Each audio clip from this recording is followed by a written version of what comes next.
നീണ്ട താടിയല്ല സ്വർഗത്തിന്റെ അടയാളം, നിസ്കാരത്തിന്റെ തയമ്പല്ല സ്വർഗത്തിന്റെ അടയാളം, കയ്യിലുള്ള തസ്ബീഹ് മാലയല്ല സ്വർഗത്തിന്റെ അടയാളം.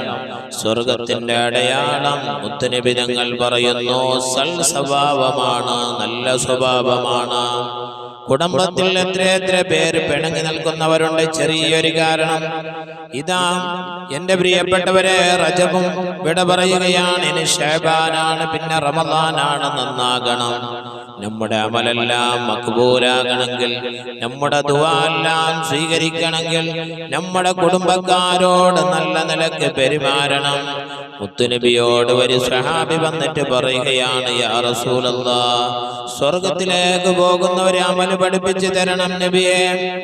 മുത്തുനബി തങ്ങൾ പറഞ്ഞു കൊടുത്തല്ല, തഗ്ലബ്, നീ ദേഷ്യപ്പെടരുതേ, നീ ചൊടിക്കരുതേ ആരോടും. അതുകൊണ്ട് നല്ല സ്വഭാവമാണ് മീസാൻ എന്നുള്ള തുലാസിൽ ഏറ്റവും ഭാരം കൂടിയ വസ്തു. മീസാൻ എന്നുള്ള തുലാസിൽ ഏറ്റവും ഭാരം കൂടിയ വസ്തു ളുഹാ നിസ്കാരമല്ല, തഹജ്ജുദല്ല, സ്വതക്കയല്ല, സൽ സ്വഭാവമാണ്, നല്ല നിലക്കുള്ള പെരുമാറ്റം. പുഞ്ചിരിയോടുകൂടെ പുഞ്ചിരിയോടുകൂടെ ഒരാളെ കാണുമ്പോൾ പുഞ്ചിരിക്കല്ലത് സ്വതക്കയാണെന്ന് സയ്യിദ്